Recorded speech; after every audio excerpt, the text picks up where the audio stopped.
flagship phone a try, just to see if the S6 Edge Plus is actually useful besides just looking good. And it's a worthy look too, considering Samsung has made some serious changes in response to Apple's continued market growth.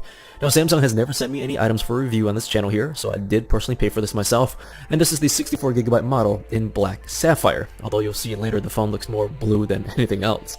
Now, pricing is on your screen, but for more updated numbers, click on the link in the video description below for updated pricing. So without further ado, add me onto Twitter, Instagram, or Facebook, and be sure to subscribe if you haven't already. I'm Jimmy with Jim's Review Room. Welcome everyone to another review.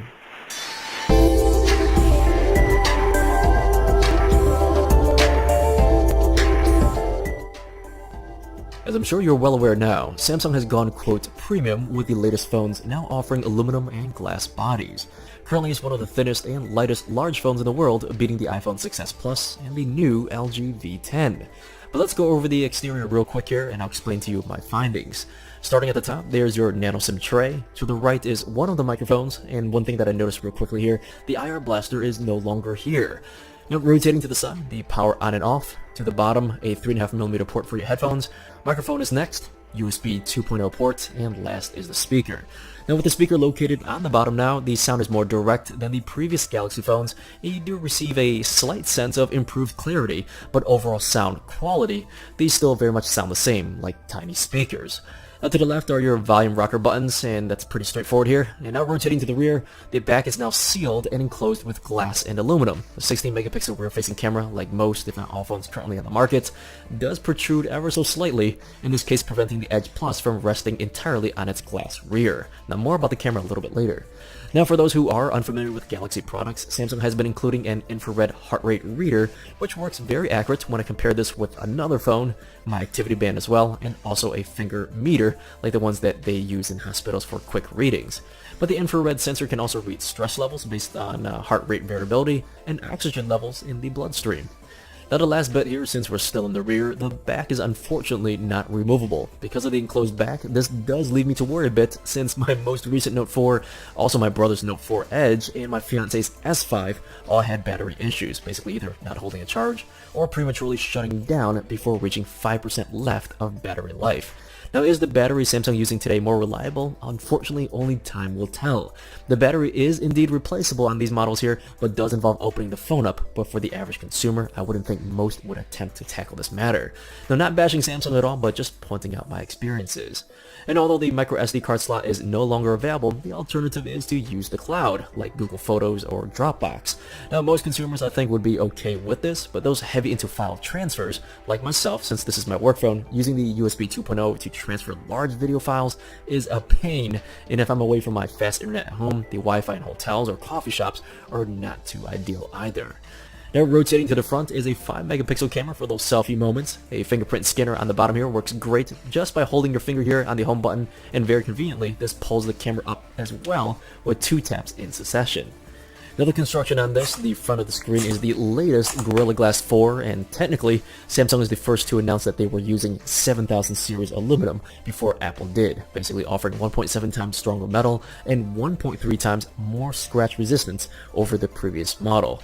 But even though being stronger and lighter, it's still not indestructible, of course. I did accidentally drop this already, and you can see in the video here, right on the edge, there is already a little ding. Of course, it's not scratch proof. But overall, from my use of the phone here, there's no question it does feel more, quote, premium, as it's cold metal and glass to the touch here. And there's no flexing, of course, very solid with no seams that looks to be an issue. But it is crazy fingerprint prone here, so those having oily hand phobia, watch out. And when the phone is new, it is very slippery and takes some getting used to.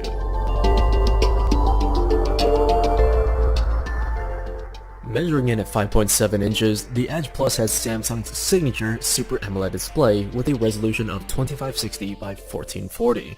No question the screen is sharp and crisp to look at, but the colors have improved very much as well, at least from my Note 4 smartphone. Looking at photos to watching Netflix and YouTube videos online here, the average consumer will more than likely notice the gorgeous saturation and the pop of colors on the screen. Now the edges here are definitely not as curved as I thought here because the display doesn't cascade further down. The novelty of the edge effect here wore down a bit after owning the product for a while. Now the bezels on the side as well are still visible like any other smartphone out there as well. On the other hand, besides aesthetics, some usability is here, but you can be the judge if this seems purposeful to you or not. Now while the phone is off, swiping left to right reveals weather, date, the time, and the battery remaining. Swiping up and down or left to right depending on your orientation offers you a news ticker for your chosen feed, like Flipboard, Yahoo, and notifications you might have missed. You can download additional Edge widgets here like a Twitter feed, sports, and a dedicated weather app if you would like to do so. Night clock is another option you can turn on when you are asleep basically, and for it to automatically turn off in the morning. In night clock mode, the Edge will display the time, the alarm, and the battery info in a very dim light here, ideal for having this next to you on your nightstand while you sleep. Now getting to what I found to be more beneficial, you can swipe this small little tab here and reveal pin shortcuts. App Edge is what it's called, where you can pin, of course, your apps for quick selecting. Now, although I already have a quick select section here on the bottom of the homepage, having another row, or technically a column here, is convenient in knowing that they're there all the time. But the question is really, again, does it save you any time?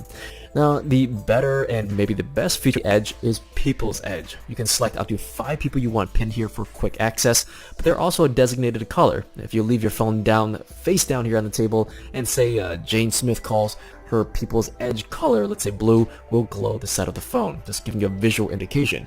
Now with the phone up, it doesn't glow at all. Things I noticed that the Edge doesn't do are having the media controls there for either Netflix or other dedicated Samsung music and movie players. The media controls are still right on the main screen.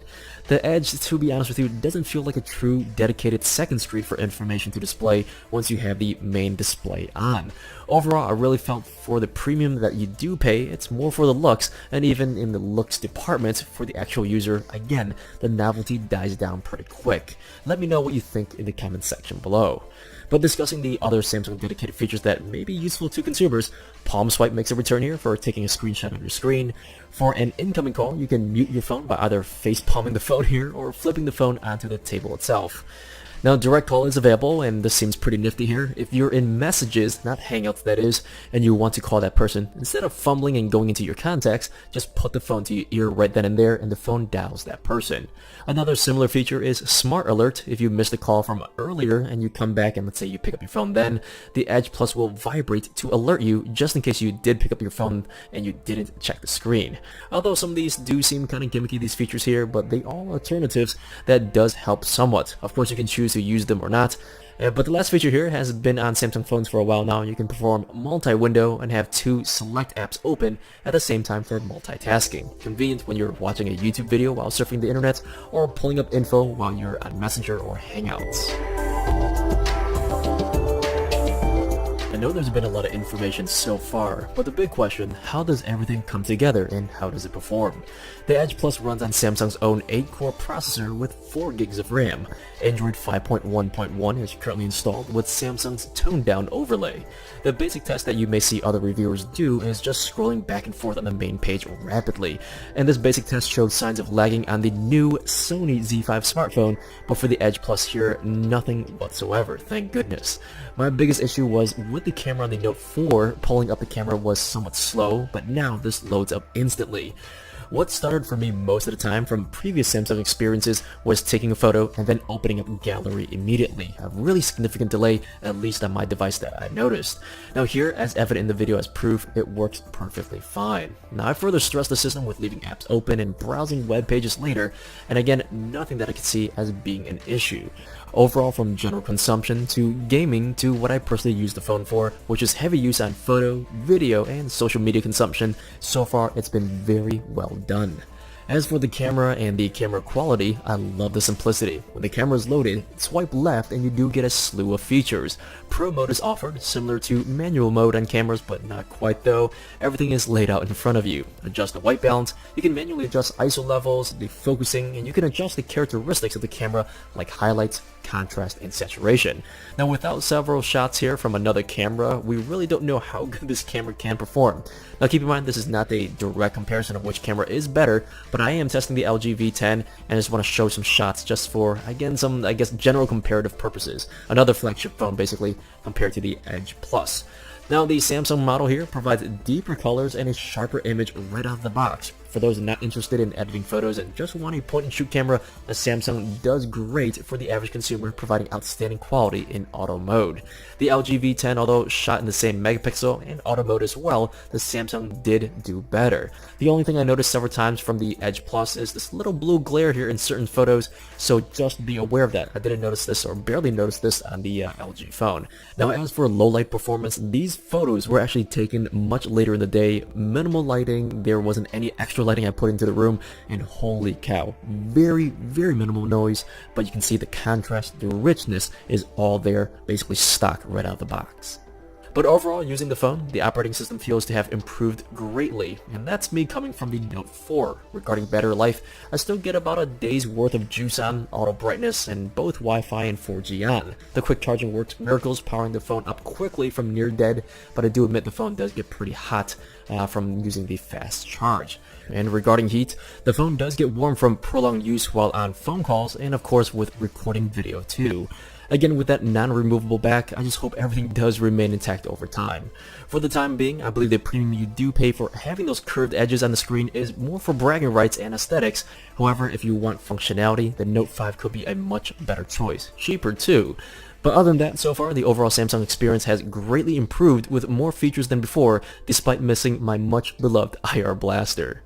So that's it for this review. If you guys do like